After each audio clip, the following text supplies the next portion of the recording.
Hello to my fellow KW stakeholders. Of course, it's Aaron Kaufman, Chief Stakeholder Evangelist out of Atlanta, Georgia, and super excited today to talk to one of my favorite KW peeps of all time, my good friend, team leader, Maria Poce. How you doing today, Maria? I am awesome, Aaron. I am so happy to be here with you. I just Yeah, love you to pieces, and I think yeah, you're doing such amazing work. I'm just excited to be yeah. here. Me too. Me too. Thank you so much for taking your time today. We got a lot to talk about. You and I share so many passions around profit share. Look, before we get into all of that stuff, let's just get to know you better. I want to find out more about, your background, how you ended up getting into real estate, how you joined KW, and then talk about sort of this journey you've been on, because obviously you know, you've been with KW a long time. I know you've been a team leader in multiple market centers. So tell us your story, how you made your way to KW, and then we'll kind of take over from there, right? All right, awesome. So, obviously, first of all, thank you for having me on here. And you are just doing such good work. Anyways, I can just talk amazing things about Yeah. you the whole time. Well, I mean, Uh, look, we both agree there's so much room for improvement, right? I mean, right now, oh my less gosh. than less than 30% of our associates participate in profit share. And what would this company look like if, And the it's so majority of them? simple. Yeah. It's Yeah. so simple, right? It's not easy, but it's simple. So, I've been in real estate for 18 years. Mm. I took a 6-year, what I call sabbatical in 2010, although I still had my business going and I was cashing in referrals off my Yeah. database. I had a stint in network marketing, Mm. which is probably my passion around profit share because we actually have a real product, which is Yeah. Keller Williams, aside from like lotions and potions and God knows what's in those things, right? And so, anyways, for 6 years, I was involved in network marketing, which really taught me the model of like what a passive income stream could look like. Yeah. And what's funny is that I came to KW from EXP. So, I didn't know that. Yeah, yeah, interesting. I know. So I was there for 6 months. I joined from a small brokerage. Okay. Obviously they sold me on the revenue share model and how amazing it was going to be and all that. And I know we're not here to talk badly about other companies, but what I will say is that my personal experience wasn't great. And Yeah. so it had me looking. And if you know me, I'm not a quiet person and I'm very vocal when I'm not happy. And I was sharing with my mentor at EXP because you get assigned to a mentor Yeah. that I wasn't happy. And she said, "Have you ever read the MREA, the Millionaire Real Ah. Estate Agent?" And I said, "No, what is it?" And she goes, "I have one in my trunk. I'll give it to you." Mm. And so she had come from Keller Williams and she just thought that I was going to love it here. Yeah. And man, she was right. Yeah. Great lady. She gave me the book. I got 2 or 3 chapters in. I closed the book and I started calling every Keller Williams office in Dallas, Texas. I mean, literally, like, Yeah. "Hi, my name is Maria. I want to come see your office. I think I want to join."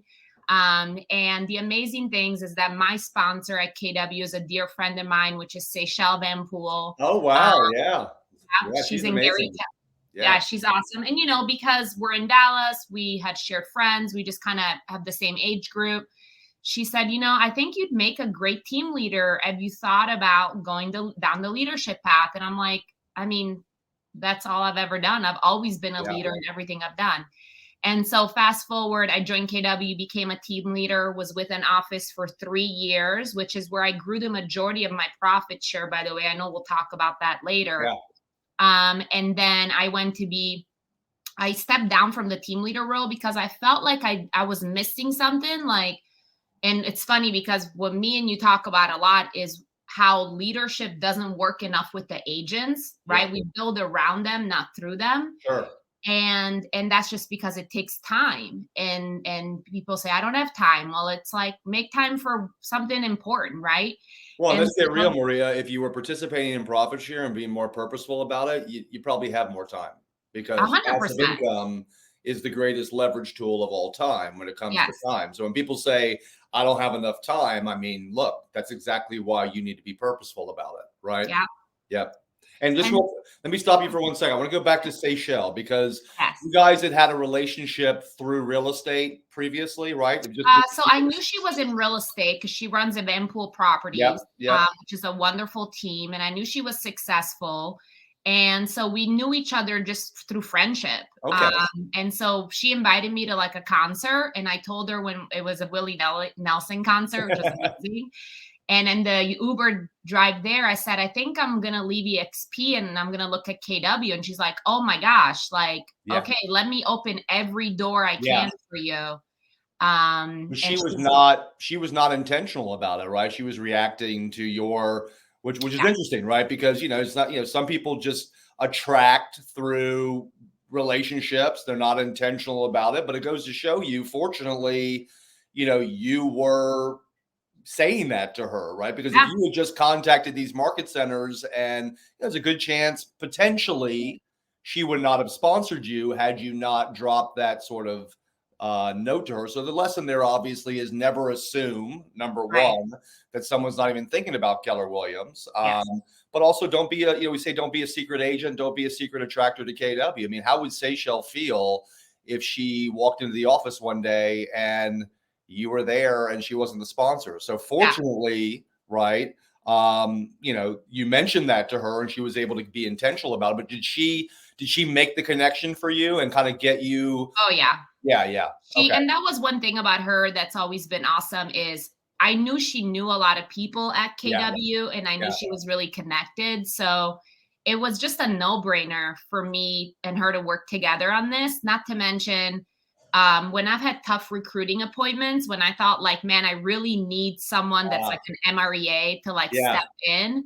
She's just always been just a phone call away. And she's so full of energy and awesome. And she's on the Empire Builders podcast. So she's got a lot of clout.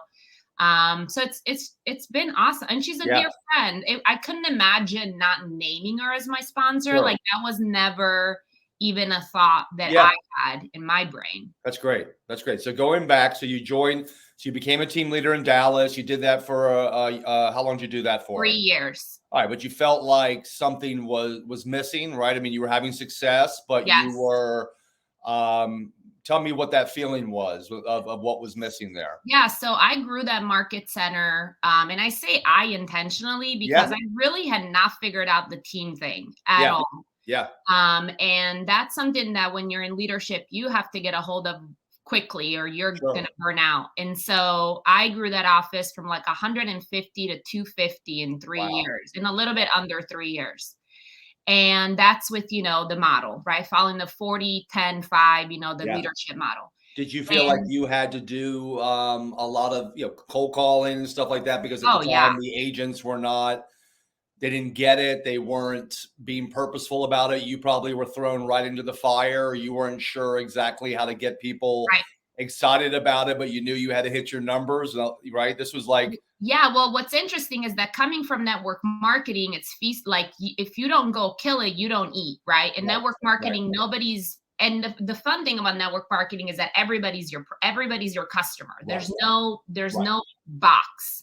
Sure. And so for me, signing up 2 or 3 reps when I was in network a day was like nothing. Like I was like, I'm going to Starbucks. I'm going to give me some reps, I'm going to go out party and get some reps. Right?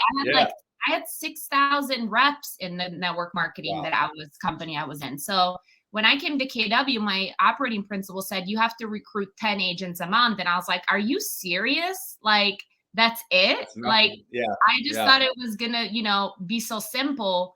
And, if it was only about me and all I had to do was recruit 10 and do nothing else, then yes, it would be extremely easy.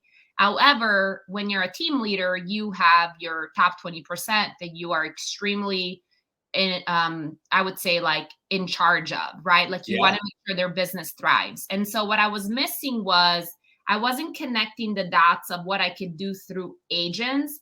And really, I didn't understand fostering the culture of the market center to inspire referrals. And so, and maybe it was a wrong fit. Like I wasn't the right team leader for that office. Maybe I wasn't the right person.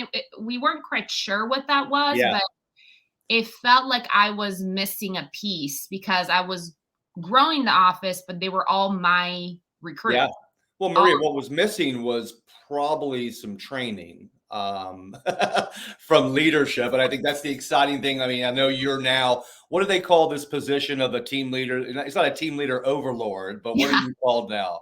No, What is that? I'm part of the team leader advisory council. So you're so you're a higher level team leader that also now advises you're in charge of a region, or somebody, a resource that team leaders go to now. Yeah, Right? so they basically established like an ALC of team leaders for the Nice. company for us Yeah, to be a resource to them so amazing. that we can avoid burnout in Yeah, the role and just be a guide for the newer team yeah. leaders that are getting in. So, Yeah. so let's be clear, right? So, like, look, one of the reasons people take leadership positions in market centers is for the opportunity to build their profit share tree. There is nothing wrong Yes. with the leadership team building their profit share. And you guys, either through your own activities or the ability to recruit what we call orphan agents that walk through the front door that don't have a relationship with a KW, that's one of the reasons you take the position. But you started to realize, look, it's great to build my downline, but if my agents are not the ones that are participating, I'm not galvanizing my ALC and my top agents to really think and act like a stakeholder.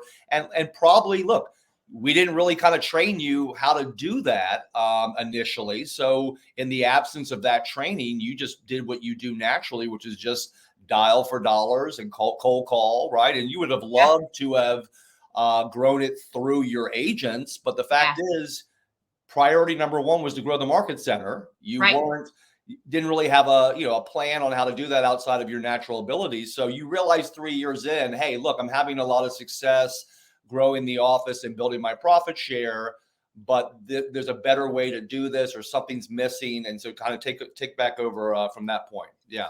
So I started talking to a team leader in the Dallas area that when I talked to him about profit share, he was like, oh, I have like no one in my downline. Yeah. And I was like, wait, what? Like, how? And he's like, I found like all my agents, all my recruits, like he had one of the most successful offices. Yeah.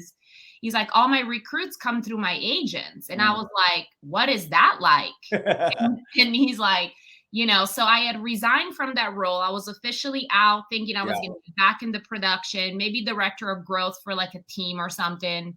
And he was literally like, Maria, I'm going to put you on payroll. You can show up whenever you want. Wow. And he goes, I know you're going to show up. Obviously, he knew me. And you're going to learn, and I'm going to teach you everything I know. And who was this guy? Oh man, his name is Richard LeCarre. Okay, I don't know the name. Like Dick LeCarre, so when I say Richard, he gets mad at me. Yeah. But I love him. He's literally like, everything that I think a leader should be. Sure. And he has one of the offices in Gary Keller's top 100 or whatever that deal is. Nice. And he's now the OP of 3 offices. So he stepped out of the team leader role like last year. Okay. But to feel the culture of that, like that was the KW Allen office, shout out, is truly a family. I mean, they support each other. They're there for one another. And I was like, okay, I'm going to learn everything I can from this guy. And I did. And then I combined everything I knew, which was the tie downs, the closing questions, their technology and command, because I recruit to that a ton. And what he knew with the MREA and all, the family vibe and that, and you combine those two, and that's a success I'm having now, 100%. Yeah. So what was it tactically or strategically that he was doing that was missing from your experience at your previous market center to really galvanize the agents to be purposeful about getting him, referrals? What was he doing there besides obviously following our models and our training and our tech and our culture? Was there anything specifically that he was doing around profit share as far as being intentional about talking about it? Talk about. There was a couple things. Yeah. There was a couple things that, first of all, like, I know this is going to sound crazy. He consistently met with his top 20%. Yeah. Coached and consulted them on a weekly, bi-weekly, monthly basis. Did you sit in on those meetings? Yeah. And they were, how are you? How's business? How's your family? What can I do to every meeting? If you left a meeting with him, the Yeah. last thing he would ask is, what can I do to help you? Right. And people just respond to that, right? That's Right. what people want, a cheerleader in their corner. And so what he did is he cheered his agents on, he made connections. Yeah. He didn't make it weird when an agent wanted to join an office. He wasn't like, or when an agent wanted to join a team, he Yeah. didn't make it about himself in the market center. He made it about the agent. It was Yeah. always about the agent. He taught me, if you start with the agent, everything else works out. Right. And look, we all know it comes down to gross numbers and recruiting, but loving on your existing agents and building deeper relationships with them so that they don't leave is probably a way to get better net Mhm. numbers and to galvanize them to, take ownership of the market center and get you leads. So a part of those conversations, I would imagine, is as you're digging in and checking into your top agents, you're finding out, look, what's important to you right now. We all know that regardless of what the answer is, probably profit share or passive income or more leads is going to help them Yeah. get closer to achieving their why. So he would kind of have those conversations, obviously loving on his agents, but also figuring out, how can I help you, right? Yeah. Get closer to your dreams, knowing that if they got a little bit more purposeful about growing the office, Well, they would probably, yeah, and they were so happy, yeah, like happy agents refer agents. yeah, So you want to know how well your office is doing as far as retention, like you yeah, want to see what's getting ready to happen. How happy are the agents? yeah, Because if you're not getting referrals, they're not happy. right. And it's a byproduct of, like, when they're so happy with their business So and the true. coaching and consulting they're getting, Yeah, you have so many people to talk to, you can't even get to them. I mean, that's a great point. that's more my problem these days. I'm very selective on who we bring in as far as market share, Yeah, because I don't want to change the culture of the office. So I always, and it's such a different place to come from when you're attracting talent versus begging for yeah, people to I love join. that. Yeah. Well, and Maria, it's funny you say. I mean, I love what you're saying there, because if you're in leadership and your agents are not giving you referrals, right? I don't think it's because they don't understand profit share. Right? Whether they understand profit share or not is irrelevant. The fact Exactly. is, it's probably an indicator that they're not excited about their experience in your office or at KW, and they don't want to share it with somebody else. So I love Yeah. that to me, if you're in leadership and you're watching this call and you're not getting referrals from your agents, it's not about the money, guys. It's about, you're not loving on them enough. They are not having a higher level experience at your office. And that needs to be your focus before the Yeah. conversation around profit share. I had somebody reach out to me the other day and ask me, look, I'm trying to get my agents more excited about profit share. What's the average capper worth? Right. And I kind of chuckled because, there's no such thing as an Yeah. average recruit. But Yeah. I was kind of like, what's the profitability of your office? Right. Like, and the team leader didn't know the answer to that question. And so there's so many other issues there besides how much is a capper worth, because he thought that if I could just tell him, hey, if you give me leads, they're worth $3,000 a year to you, that would somehow inspire them to get purposeful about it. And it's so much Yeah. deeper than that, right, Maria? Yeah. And I would imagine one part of that market center, you were the second market center in Dallas and Allen that you were working on with, that there was a certain level of trust as well between the agents and leadership. Oh, It wasn't just having a high level experience. It was like, hey, look, if I give this person a lead, one, I can trust them to close it, right. but two, trust them to protect me. Yeah. Correct? Yeah. Yes. So few things there.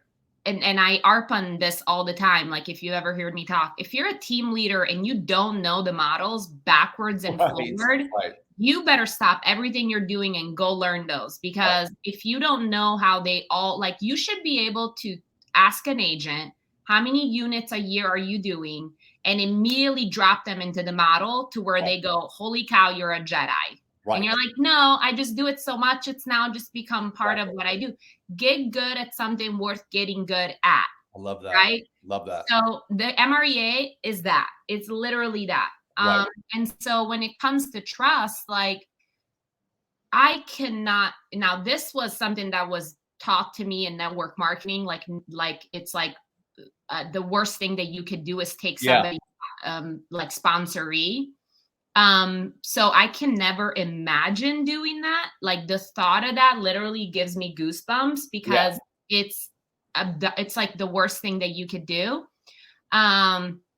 When someone is referred to the market center, it is weaved into the conversation nonstop. And why would it not be? It's the leverage I have that they were referred by, hey, Ayana sent me your information, Right. or Ricky sent me your information. I know you guys are really close. How do you guys know each other? And then when it's time to name the sponsor, I love that KW has created a thing in Command now, which is really cool because it forces them to watch the video. I recently had a team of 6, and he legitimately called the front desk. I was his first point of contact. Yeah. I knew that I couldn't recruit him. I did not have enough clout with him to bring him in. So I connected him with one of my $1 million real estate agents in my office. And he, the agent in the office, helped me do the heavy lifting. And when the recruit called me and said, hey, who should I put down as the sponsor? I feel like it should be you, but I know that John really, I was like, you need to put John down 100%. Like you have to, because as a leader, how could I sleep at night knowing that there's no way I could have brought him in without that leverage? Absolutely. Right. Now, look, you could have you could have swung at it and sponsored it. And by the way, that's certainly your right to do it, but thinking more abundantly, right? Yeah. And throwing it through your agents, because let's get real. When your top agents are participating in profit share, my guess is they're going to participate in the culture more because they're now vested in the profitability of it. If we are educating them about the connection between profitability and culture, then they'll probably say, well, look, if I can help turn a non-capper in this office into a half capper or a capper, that's going to make the office more profitable. Yeah. And then my guess is they're probably less likely to leave. And it's kind of a simple idea, Maria. The more agents in a market center that participate in profit share, the healthier and profitable the market center is. It's kind of a crazy idea, right? But I know that that's something that you really believe in. But once again, look, team leaders and leaders have the right to build their own downlines. We do not want to deter them from doing that. Absolutely. And what I would suggest is it's not an or, it's an and, right? Yeah. You want to grow it through your agents, and you want to try to build it yourself, right? Yeah. Yeah. And, the 7 habits of highly effective people, by the way, Aaron, thank you so much for bringing it up to me. And I have been absolutely obsessed with it. Yeah, and in habit 3, it talks a lot about trust. Starts with honesty. Yeah. That is something that we gloss over a lot. Like it's not a big deal. I hear a lot of stories about how I sent this person to this and then they named them as the sponsor and not me. And so, you know what? Pick up the phone, right? Talk to the OP, talk to the team leader, come from curiosity and find out maybe that team leader is new in the role and they literally don't know better. Exactly. Let's start there. Yep. And then we can assume the worst if after we do the math and talk to the people, we realize, because somebody can change their sponsor within their first 90 days. Yep. So if there truly was a mistake, let's not fire off a bunch of emails and be, hey, well, that's not our culture. Exactly. Let's pick up the phone and say, hey, so-and-so, I don't know how this happened, but they named the wrong person as the sponsor. Yeah. Could you look into it for me? Well, I love you say that, Maria. First of all, let's be very clear. An overwhelming majority of our leadership teams are incredible, abundant, would never, ever position themselves to accept that. And once again, I think, I've gone through a lot of sort of ups and downs around this, and I made a lot of mistakes in the past. It was very emotional, firing off emails, CC and Mo and Gary. But once again, oftentimes, Maria, what I would find is that I didn't have all the information.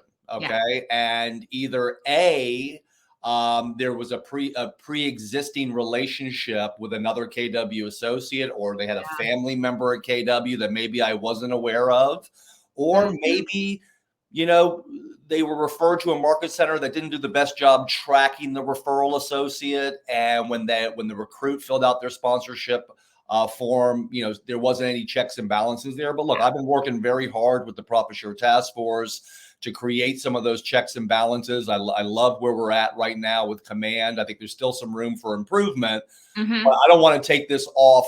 I mean, look, you know, it's something that I'm passionate about. But the bottom line is, if we want our agents to be more purposeful about profit share, they have to understand it. They have to believe in the future of it, and they have to trust it. And really all it takes is one time for someone to get burned fairly or unfairly, okay, for them to not want to participate in it. And look, you know me, I'm also trying to educate the referral associate side as well, which is, hey, just capturing an interest in KW and referring them to a market center doesn't mean you're guaranteed sponsorship. First of all, did you even ask them if they had a prior relationship?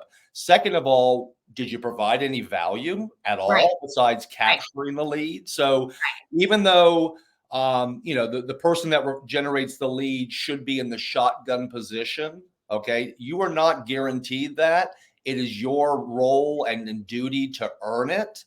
And if you don't follow up and provide value, and the recruit doesn't choose you as their sponsor for whatever reason, you have to look at yourself too and ask yourself, what could I have done better? Well, right? Yeah. Especially if it keeps happening to you, then I would say there's an issue in your system. Absolutely. One of the things we do in our market center that started in the Allen office is something called Profit Share Hour. And we do it from 10 to 11, which is the time slot right before the sales meeting. So people are already coming to the sales meeting. We do a weekly sales meeting at 11 o'clock on Tuesdays. We get 50 to 60 people live, and then 10 or 15 on Zoom. And right before, we get like 5 or 6, sometimes 10, depending on what time of the month it is or year. And we make calls and we practice scripts. That's awesome. And then we make calls together. And what I always tell them is, if you're going to invite them to something, like if you're inviting them to a class or a sales meeting, you should probably be there to greet them at the front door and say, you know, hey, welcome to our office. Let me give you a tour. Let me make you feel welcome. That's what separates KW from all the other companies is that hospitality. Totally. And so I think that if you were to do that and then follow up with them every other week, don't be annoying, but just be the agent that cares. You know, hey, come to this class with me. I know you enjoyed the last one. Gary Keller says it. KW is experiential. I've been now a team leader for almost 7 years. And what I will say is, I'm not that good of a recruiter. Like, the company as a whole is an attraction-driven organization. It's because of the experiences that we create that agents join. And so if you have that right, like we have the trust triangle where you have the agent and the recruit that have trust with each other, and I can borrow some of that trust. I love that. Then we're good. They're going to sign up. They're going to see the value. And you would think, Maria, like, you know, the more value a referral associate can provide, the more valid they are, the more they operate with a high level of integrity, right? The better they follow up. One, the better that meeting is going to go with you and the recruit, and the more likely they're not only going to join KW, but they'll obviously be thinking of that person as their sponsor because they put some effort into it, right? 100%. Like, they don't even question it. They're like, oh, so-and-so is going to be my sponsor. I'm like, oh, of course. Absolutely. All right, so you had this hybrid position, right, in Allen, right, where you were kind of learning how a top market center does what it does. You did that for how long in Allen? I did it for a little bit over a year through the pandemic. So it was like December before the pandemic hit, and then through the pandemic, through like, let's say 2020, like April of 2021. Okay. And then what happened from there? So that's when I relocated to Richmond, Virginia. And there was a couple market centers here that needed a team leader. So it was like perfect timing.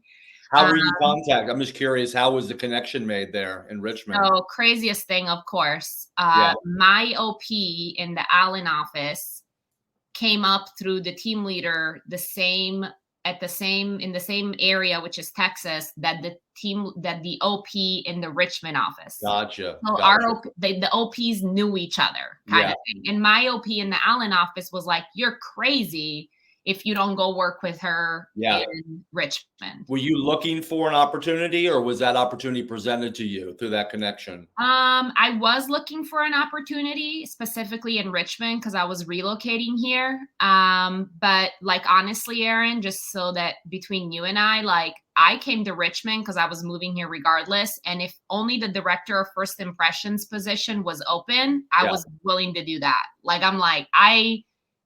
I'll be a team leader or I'll be a Yeah. director of whatever. Like it didn't matter to me. I knew I needed to be in leadership and I knew Yeah. the right opportunity was going to show up.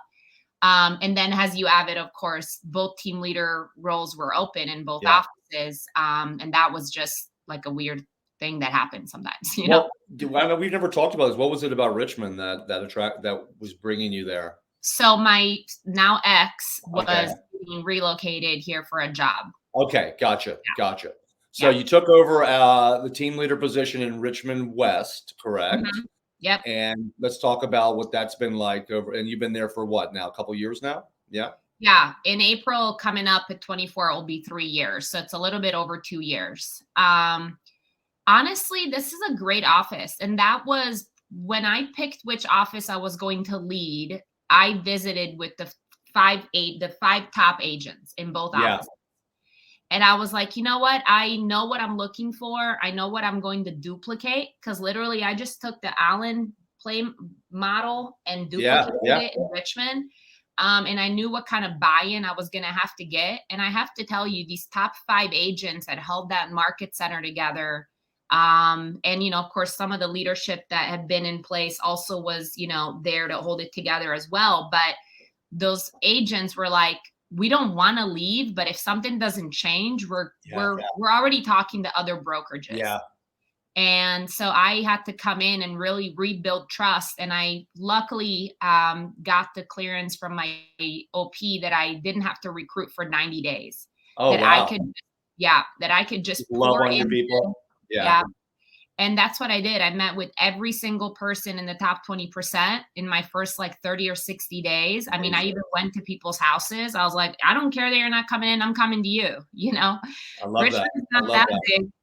And just build trust and try to understand what wasn't working in the office. And I asked for permission to take the time it was going to take to put the right people on the right seats on the bus. And Yep.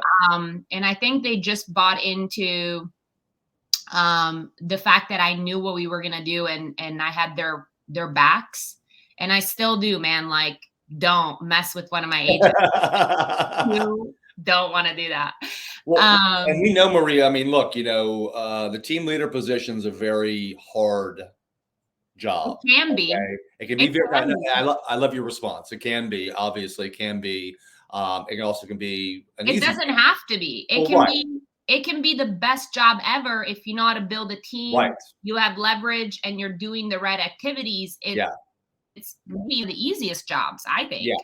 But there's such a, what is the average life expectancy for a team leader these days? 14 to 18 months, 18 right? months. So, what people need to also understand is trust is not just, do I trust this team leader? It's like, look, if we're turning over team leaders every year, right?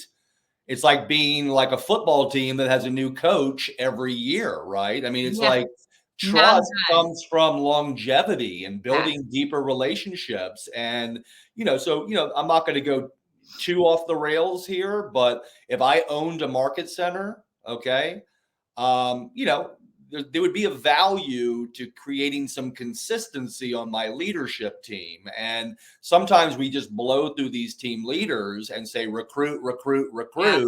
And then 12, 14 months later, they're so burned out that they want to go back into production or go to another company. And we have to understand that, the trust with a consistent leader. I think that's one of the reasons, like I got really intentional about profit share is that, I had a team leader that came in about a year after I was there. The office was a little bit dysfunctional, Mhm. but that office went from 90 agents to being a perennial top 10 market center of KW because they got a team leader, and he was goofy and he was silly, but he was the first one in, he was the first one out. He was the most consistent guy. He was there for, 7 to 8 years. And I just think that, especially when it comes to not just trust, but also developing a deeper culture within a market center, having consistent leadership Yeah. and those deeper relationships is the core of that. And when you take over a market center that's had turnover at leadership, or maybe some previous bad leadership, right? That's the hardest thing to do, is to get them to buy in to your vision without, and you having to earn their trust, which I think was so great that you made that point, that they gave you that sort of freedom to kind of spend 90 days to build that trust, right? Yeah. Yeah. I mean, there was here's the thing, like I think as soon as you get the team leader, like thing, like whatever it's called, the title, sure, all of a sudden you think you have to be perfect. Yeah. And it's like, listen, if you're a leader and you're leading, you should know that you're never gonna be perfect. Yeah. And so I think owning your shortfalls, and like for me, I was like, oh my God, our onboarding system sucks. You know what? That's it. We're not, like, I remember having a conversation with my leadership team going, no one is allowed to sign up here anymore until we fix onboarding. So let's get to work. Yeah. And I remember sitting at my desk and having a pile of folders, because this office was doing onboardings on paper. Yeah. God. Like, what? And saying, we have to make this live on the internet. Like, we can figure this out. And now we have, I think, one of the best onboarding systems ever. That's great. And so I say all this to say that I think if you're in a leadership role and you are complaining, and all you're doing is complaining about this and about this person and about that, go get a mirror and look into it. Yeah. Because when the team leader role, the buck stops with you. Yep. Period. And that's what that's what Dick Licari taught me is, yes, you have an OP, but guess what? Your OP is not going to be in the market center every day. They may not even be in the market center every month. And so that means you're the leader. Yeah, you're the face. You're it. And so you don't have to be perfect. You can have bad days. Mo Anderson says, if you're having a bad day attitudinally, don't come to work. Don't come to the office. I love that. And there's been days where, me personally going through a divorce, luckily it's over and I'm great now and back on track, but mental health is important. And there were some days where I had to lean on my team and be like, absolutely, hey guys, I can't come in today. Can somebody do the sales meeting? I'm so sorry. Sure. And I extend that to them too. It's called grace, and sometimes my front desk, now she's phasing into an in-house marketing role. But she's like, hey, my daughter wants to open presents this morning. Is it okay if I come in at 9? I'm like, yes, of course. I love that. Like being vulnerable, Maria. I mean, being real, being authentic. It's one of the reasons I think in some ways my message in my class is so powerful or relatable, is that I'm in the journey. Okay. Mm-hmm. I am failing forward daily. Okay. Yeah. People that know, that attend my class know that I tell my story. I went from having my biggest, most amazing successes to going back and waiting tables in my mid 30s. And, when you're in that journey, it's kind of hard to appreciate it. Yeah.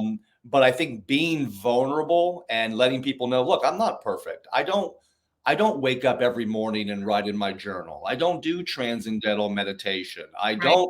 I'm not good time blocker. I'm a terrible listener. Okay. The point is that I want people to understand that success is not about being perfect. Okay. It's about finding something that inspires you. Yeah. And putting in the consistent work. And Maria, we talked, we interview top agents all the time. They all say the same thing, right? Success comes from doing the ordinary things, consistently. And I just think, we get so caught up sometimes, especially in real estate, projecting this sort of perfect image of ourselves that a lot of people don't think that we're approachable Yeah. or, relatable. And that's what I love about you is that, you're just, you're just rolling your sleeves up and being authentic and loving on your Literally. people, right? Yeah, yeah. And that's creating this sort of foundation for you to then use your expertise and your Yeah. talents to really grow this market center. Well, But it it's starts like, with being authentic and real. Yeah. yeah, I mean, Aaron, like, listen, to know you is to love you, Yeah. right? Yeah. Like, if you introduce me to somebody that doesn't like Aaron Kaufman, I'm like, what's your problem? Like, you need to go to therapy or something, Right. right? You're one of the most authentic people. They And might have called me on a bad day, but it's all good. maybe. But what I love about you is that, and how we connected, is that we've always been very honest Yeah. about where the shortcomings are. But here's the difference. Then we go to work to make them Yeah. better, Totally. right? Totally. And when my agents come to me and they say, "Hey, I'm not happy with this," da da da, da, my first thought is, okay, let me listen and try to understand, if I were in their shoes, Exactly. why they're feeling the way they're feeling. Yep. Because having been an agent, I understand what it's like. And I think, Aaron, to your point, if I'm ever an OP, I am not going to hire, I'm sorry, I'm not going to hire a team leader that hasn't sold homes. Yeah. Like, you just, if you haven't been in the hustle of it, you really Exactly. don't know what it's like. Leadership is really quick to judge and say, "Oh, they never show up to anything." And Yeah. I'm like, yeah, they have 3 kids, Yep. a husband that's demanding, and they're selling 20, 30 houses a year. Imagine what their life is like. How can Exactly. we help them? Exactly. And love so that. again, it goes back to seek first to understand. And I don't know how much time do we have left? Oh, we got 15, 20 minutes. Yeah. One of the things I want to talk about, and I'm sure you're probably going to get there soon, is what my profit share has been able to do for my life. Yeah. Right? We don't And talk. your So doggies, right? You got my 2 doggies? doggies, Yeah. yes, I have 2 Bichlas. I love them. Yeah, they're great. Crazy. Um, and what has been awesome is I was looking at my profit share, and so what I do with my profit share, and I hope everybody also has taken this approach, is I have it going into a separate bank account. And so I don't touch it, right, until it gets to like a year. Then I start looking at it and going like, okay, what am I going to do with this money? So like I told you, my first 3 years, I sponsored a ton of people. And luckily I sponsored a few that have really taken on the idea of building their own profit share. Yeah. And so one of them was like the director of growth for a market center for about a year. And now the leadership, some of them are now in leadership roles in market centers. And, that's really cool. So I have about 175 people in my profit share. And my lifetime profit share is about $70,000. Wow. So roughly what I say, in 7 years, my profit share yearly is anywhere between 8 to 17,000 a year, depending on the year we're having. And that has been my investment money. Yeah. That's what helps me buy rental properties. That's what funds my IRA. And if you think about, like, it's almost like quantum like mechanic physics, like my brain explodes. The return of investment I had one conversation. Yeah. I introduced them to someone, they signed up, and now the ROI on that money, like taking that money and putting it in an IRA that's making, 6 to 10% by the time I retire every year. What? Like that's, Exactly. Well, and there's a couple of things to add to that. That you make me think about. First of all, who knows where this is going, right? I imagine the majority of your profit share is coming off your top 2 levels, probably, if not your 90% off your first, right? Yeah. So we all know at KW, if you build it wide, time takes it deep, right? So the McKissicks, who we all love, have earned over $16 million in profit share, right? Which is insane. Amazing. She doesn't even know what to do with the money. No, well, exactly. But they've only sponsored 33 people directly between the 2 of them. Now, these were influential people. But what I want people to understand is, Maria, I have many people in my downline who were brought to KW as brand new agents. And now they're team leaders. Now they're directors of agent services. Now they're PC coaches. Now they're mega agents. Now they're running communities. I mean, Liz Landry, I always talk about her. You know, she runs KW Talent. I mean, I sponsored her off of a freaking free Craigslist ad 16 years ago, right? And now she's running KW Talent. I mean, I got a guy named Josh Anderson in Nashville, Tennessee. What's the ROI on that? Yeah. I mean, all I'm saying is look at you. Look at me. Okay. I was a mediocre agent at Caldwell Banker. And I really mean that. I was a mediocre agent. And my sponsor has sponsored one person to KW, and that's me. And we know who I've sponsored and what they've done. What I think the point is, Maria, you know, you can't even calculate the return on investment because you don't know who somebody is going to become and who they are going to attract at KW. And I always say this in my class, you know, for all the analytical people that are listening today, there is no column on the return on investment spreadsheet for faith. I mean, either you believe or you don't. Either you believe we're that company or you don't. Either you believe every recruit's a potential lottery ticket or you don't. I mean, what's the return on investment going to be for Brent Mitchell? Who, by the way, I sponsored off of a free Craigslist ad and has sponsored over 2,000 people to KW. I mean, and to be honest with you, I always, you know, it's so funny because I always say to people, you know, am I going to come back from the grave, from dying and from the grave and calculate my return on investment for the years I'm making profit share beyond the time that I'm alive? Right. Like, I think people don't understand that it's like a freaking lottery ticket. It is. Right? Everybody you sponsor is a lottery ticket, right?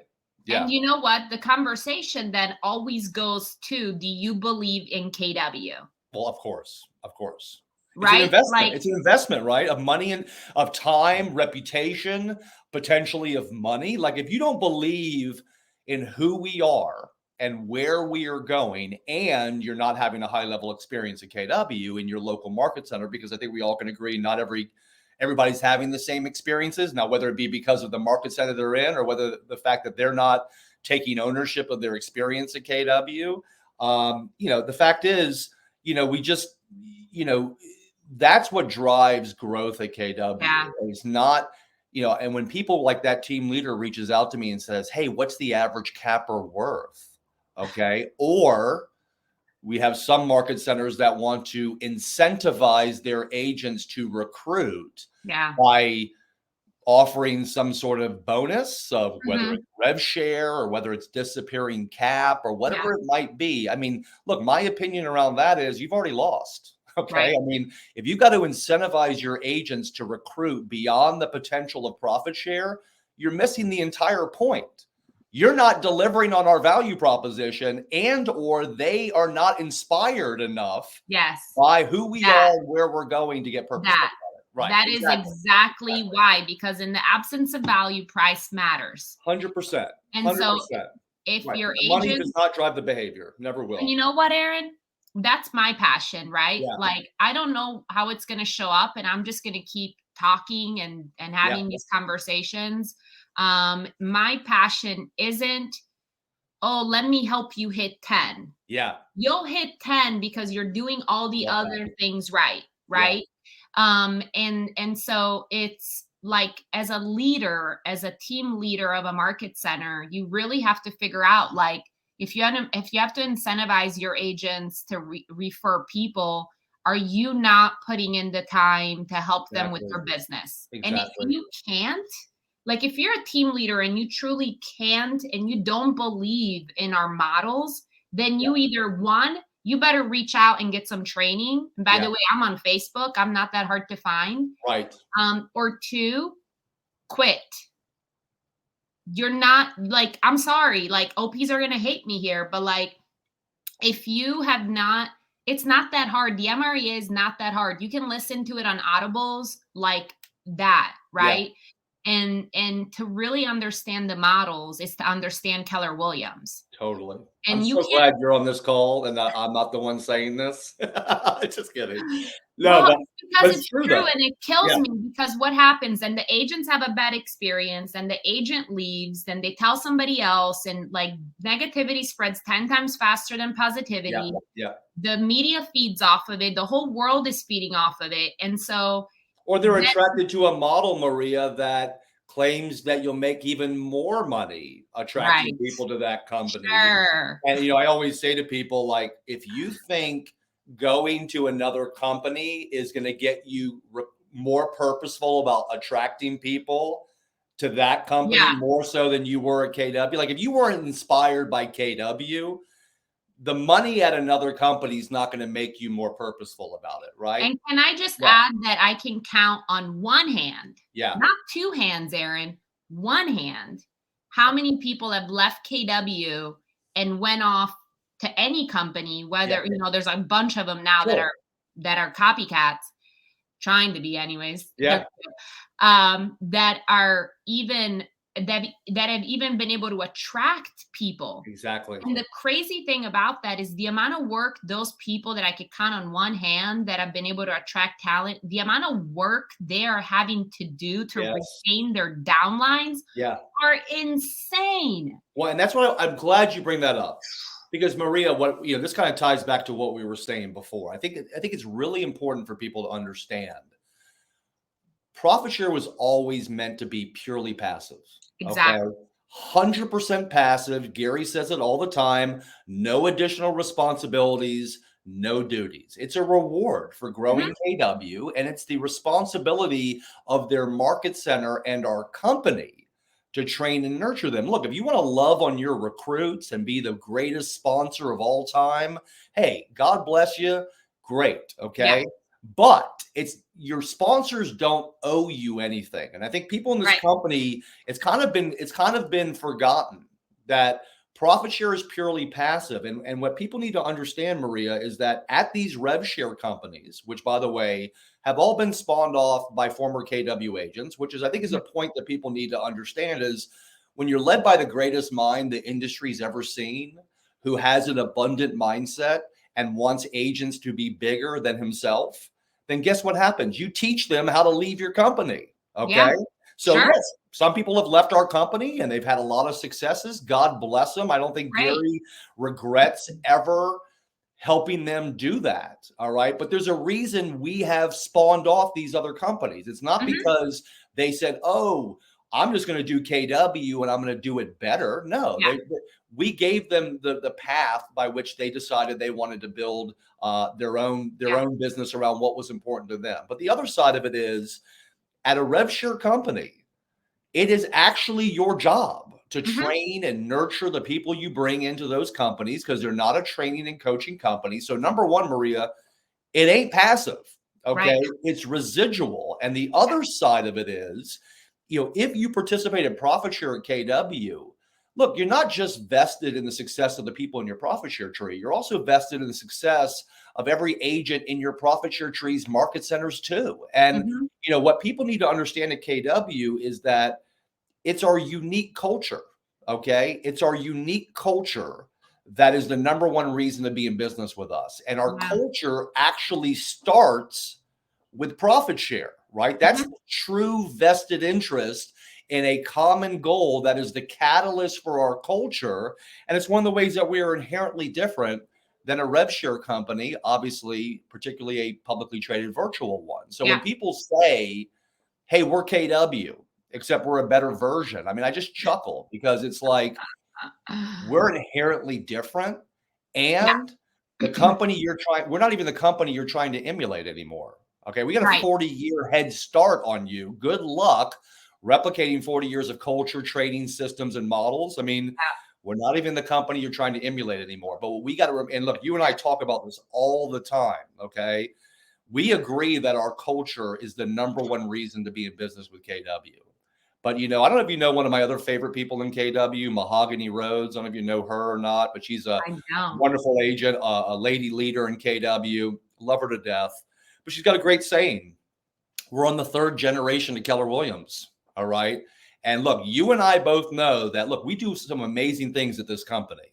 But one of the things that we're not amazing at is telling our own story to our Yeah. own people. And Maria, we're now in the third generation of KW. There are many people in this company, including leadership, okay, of market centers that don't even know who we are, where we've come from, what it's like to be the up and coming real estate company. I mean, I've been in KW for 20 years. I'm one of the senior people in KW these days, right? Which is crazy.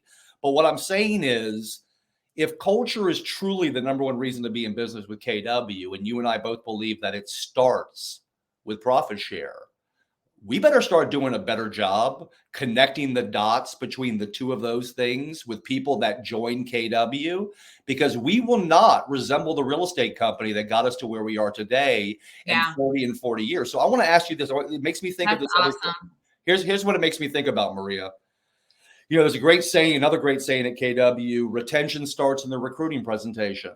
All right. So I'm curious to hear how you talk about profit share in the recruiting presentation. Yeah. And how you kind of sort of plant a seed, not just about profit share, but how it's the catalyst for our culture. Because I think, you know, what happens is we don't talk about it in the recruiting presentation. Yeah.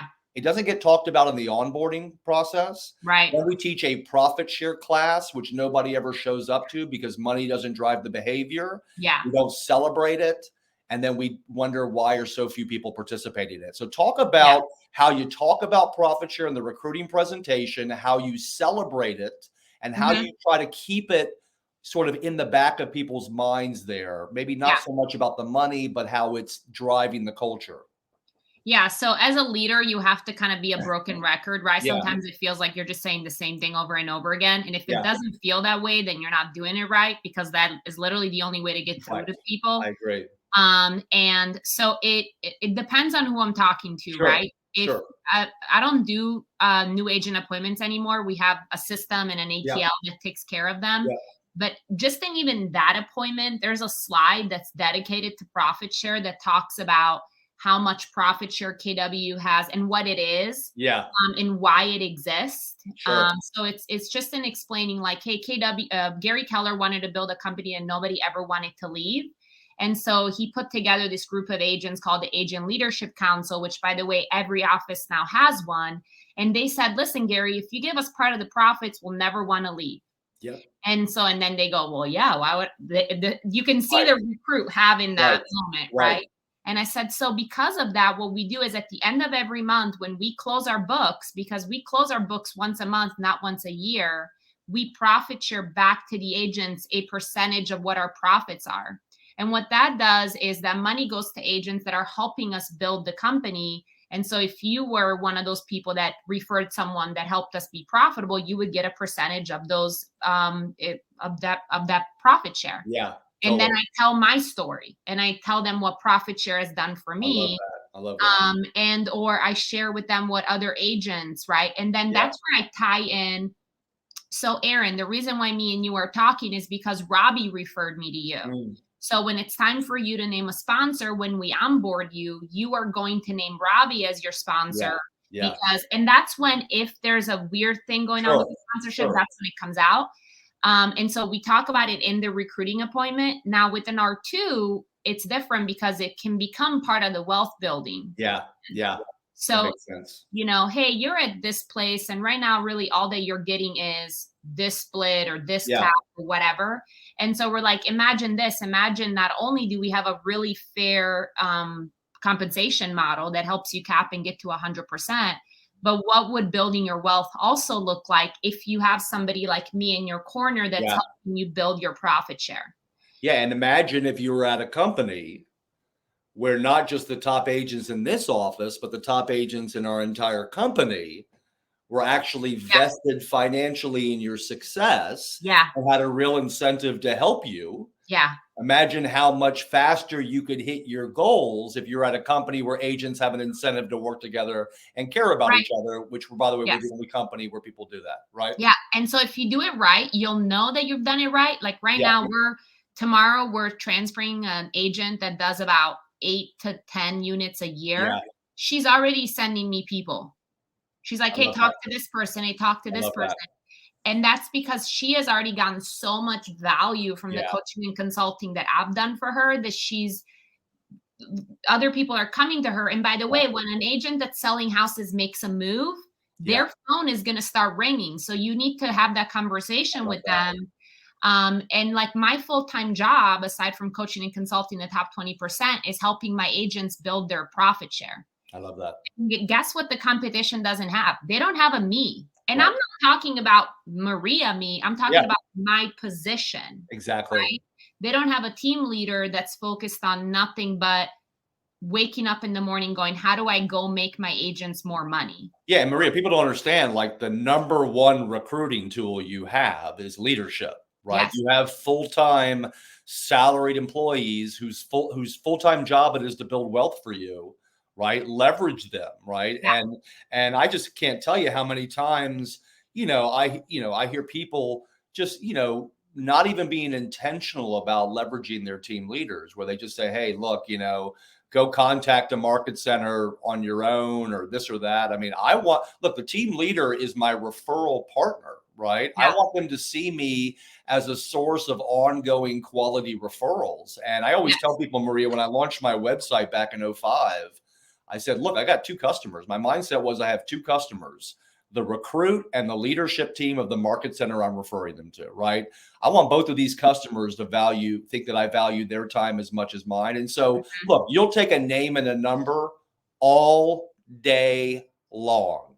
However, you would prefer a warmed up recruit that is expecting a phone call from you and who's excited about talking to you, right? And that's as easy as putting a text message together that I have a script for. So when an agent starts talking to me about another agent, I go, great, I'm going to text you what you want, what you are going to text me and that person in one text. Once you do the handoff, I will take it over from there. It's now my responsibility. But yeah, I mean, that's, it really, this deal is not that hard. And we make excuses and we complicate it because we don't want to do the work. But it's really like as simple as just making a connection, like literally, Aaron, like if you just introduce me to someone, they're gonna join. Exactly. It's just a matter of time. Exactly. And that was another thing I want to talk about, because I know we have to wrap up.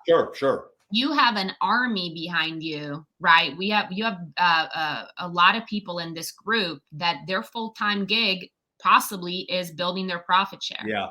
And they're like, where should I run ads and da-da-da.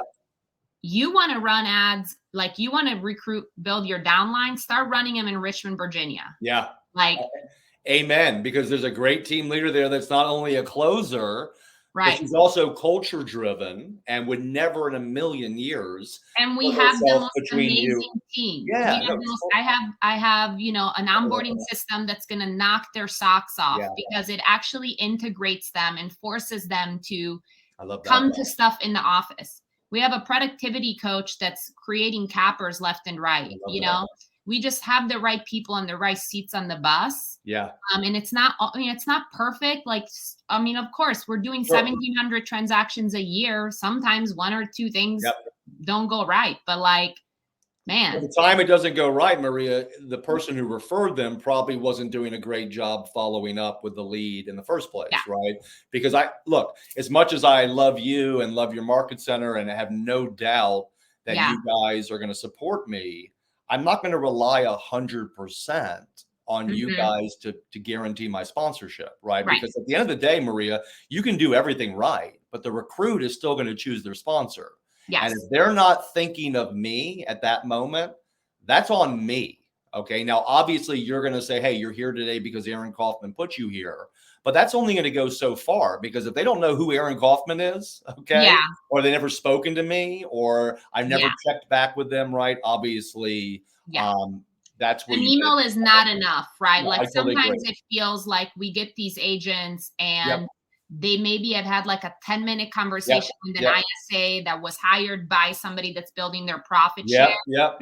And they're like, oh, I don't even know who so-and-so is. When I bring them up in the recruiting appointment, they're like, I just replied to an ad and then I talked to his assistant. And I'm like, oh, really? Like, okay. No, and you'll get a percentage of those, but don't be crying when you don't get that sponsorship because the recruit had no idea who you were. Okay, so look, Yeah. you know I love you. I could talk to you for another hour, Same. 2 hours about this stuff. We haven't even gotten into all the nitty-gritty stuff that we always talk about in the first place. But we'll need to do it again. yeah, we will. So what is let's just leave these guys and look, whether it's a KW associate that wants to be purposeful about profit share, whether it's somebody on a leadership team that wants to really raise the bar for what they're doing and how they can get people more excited about profit share, just give them a final parting shot, maybe one shot for the associate that wants to get purposeful and a shot to the leadership person. All right. So how they can be for better. The associate that wants to build their profit share, what I'll say is make it part of your business plan now that we're in business planning clinic, and tell one person on leadership that you feel like cares. Maybe it's not the team leader. Maybe it's a productivity coach. Maybe it's the OP. Maybe it's the director first impression. Maybe it's the MCA. I don't know.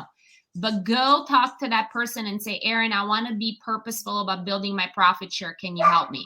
Love that. And then if you're in leadership, read the MREA book. Read the MREA. Please, for the love of God, read that book, like for real. I'm a big fan of Gary Keller's podcast too. You know, think like a CEO. Like if you don't know the Keller Williams story and Gary's story, you got to listen at least to the first couple of years of that, just so you can be a, know what you're, know that aspect of it. Yeah. And then if you're in leadership, I would say make a plan with your top 20% to how you're going to help them build their profit share for next year. Yeah, I love that. And look, people need to remember, right? Like you're a top team leader, Maria, but you spent the first 90 days at your market center not recruiting, right? Exactly. And I think that was such a huge thing that I got from this is that, look, people, what do they say? People don't care what you know until they know you care, right? Like the bottom line is you took over a market center that had turnover in leadership. Maybe there were some trust issues. You had to develop that trust and love on these people before they trusted you to help them build wealth through profit share. So 100%. Look, you're always available to be reached out to by leadership. Yeah. I mean, literally, like blow me up. And you know what, Aaron? You know why I say this? My phone number is 480-241-4216. Haven't changed it since I was 18. I've had it for over 20 years. Totally. You know how many people are going to reach out to me? Few. Maybe 2. Yep. Because they don't want to do the work. So there's my number. Yeah. I'm authentic. I'm real. I'm going to tell you what you need to fix in your market center if you reach out to me. And if you're an OP, then really hit me up, because if you're having a team leader, it might be you. No doubt. And you're coaching. Are you coaching leadership as a side hustle yet? I'm not yet. Yeah, but I would love to. And so, Maria, I want you to enjoy the last couple of weeks of your 30s, because I know you're turning 40 soon. Now, look, I just turned 50, so stop your whining. I hate you. Stop your whining. I mean, look how beautiful 50 looks, right? And people always say, man, you're so young for 50. I'm like, okay, 1, I don't have kids, and 2, I make a lot of passive income, and that's a great way to stay young. So I hope, look, you've been amazing. Thank you so much. I can't wait to hug you at that family reunion. And thanks for dropping so many. Thank you for all the work you're doing. Love this group. Hit me up if you need anything, and I'll be here whenever you need me. Love it, Maria. You're the best. Take care, Bye. dear.